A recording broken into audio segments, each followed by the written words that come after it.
So yun mga ka-flex, no. So mag-change oil tayo, no. So malalaman na natin kung anong kasukat ng oil filter natin. So may dala kasi akong motor na isa. So 4,000 tinakbo nun eh.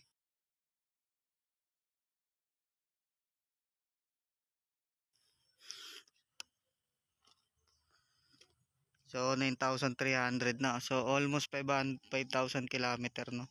So tingnan natin kung okay pa tong langis na to. After 5,000 mahigit. Taba. Yan. So Honda to, no. Tas Rusi sa atin. So baklasin ko na, no.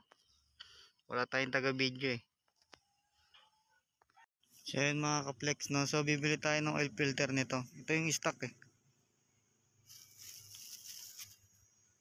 So gamit ko yung SYM ni tata, yung bago. So yun mga ka-flex, no. So nakabili na ako, no. Sa mga motor shop. Yan. So picturean nyo na lang.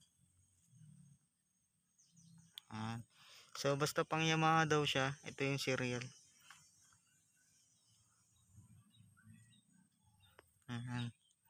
Yan, no. Putol eh. Yan.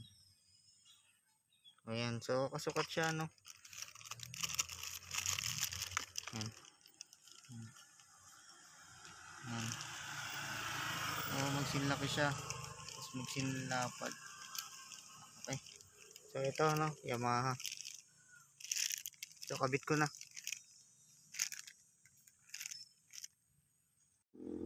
So kailangan mga ka-flex itong butas na to dun.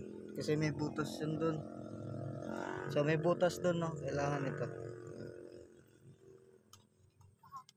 Yan.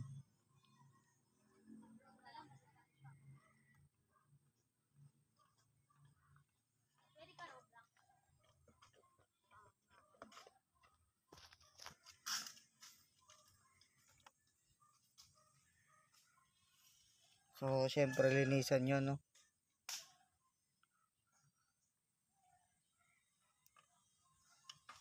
Pwede mo puta grade 5 na may main tag pa rin.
So ito mga ka-flex, kahit dalawang higpit lang to.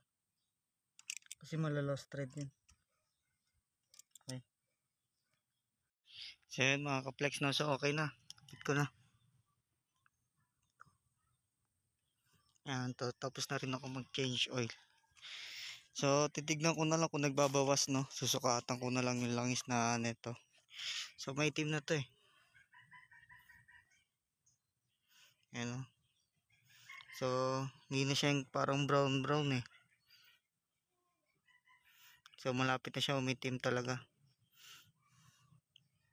So ayan, 5,000, no. So hanggang dun lang ako para hindi masira yung makina ko. So pa-startin na natin. So wait lang. So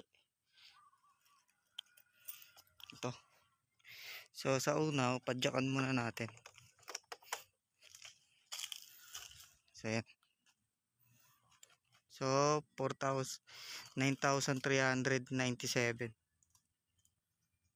So yung link change oil ko 4,000, mahigit din eh. 4,3 din ata yun.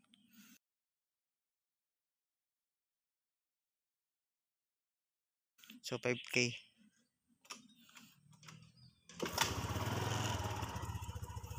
Yan, so papainitin lang natin. So okay na yan mga ka-flex, no. So yun yung kasukat ng ano natin, oil filter, no, pang Yamaha siya na maliit. So 50 pesos lang. Yan.